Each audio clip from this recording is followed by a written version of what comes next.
SMP Saverius Lubuk Linggau tampil memukau pada ajang FLS 3N di Dinas Pendidikan Kota Lubuk Linggau. Sukses menyandang gelar juara, SMP Saverius Lubuk Linggau siap menuju ke ajang nasional.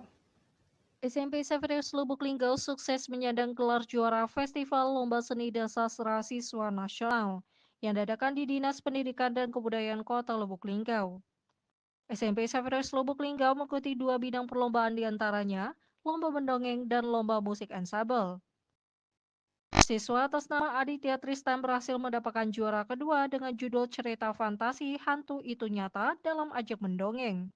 Dan siswa atas nama Fred Alert Harvesto Pangabean, Orvin Alert Gospelo Pangabean, Filipi Adventus Suarez berhasil mendapatkan juara pertama musik ensemble dengan membawakan lagu berjudul Uma Uma Ayamku Luput. Kepala Sekolah Agnes Ani Ika Widiawati SPD melalui Aloysius Kuntoro Hadiseputro SPD mengungkapkan, meskipun terkendala di awal pendaftaran, tak mengurungkan niat dan juga semangat untuk tetap mengikuti perlombaan. SMP Saverius Lubuk Linggau mempersiapkan mengikuti ajang FLS 3N ini dengan persiapan yang maksimal. Untuk FLS 3N, SMP Saverius Lubuk Linggau mencoba mengikuti semua cabang lomba, tapi karena ada kendala di bagian pendaftaran, ini pendaftarannya online, kami hanya bisa masuk di 2 cabang, yaitu mendongeng dan ansambel campuran. Jadi dengan adanya data yang kami terima dari Dinas Pendidikan, maka kami mempersiapkan untuk cabang ansambel campuran dan mendongeng.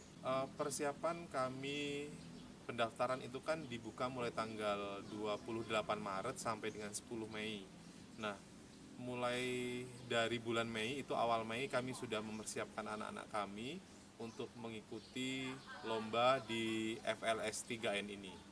Jadi untuk mendongeng itu didampingi oleh Ibu Maria Noni, kemudian untuk musik ansambel atau ansambel campuran itu kami mendatangkan juga pelatih dari luar, Bapak Nugraha dan saya sendiri yang mendampingi.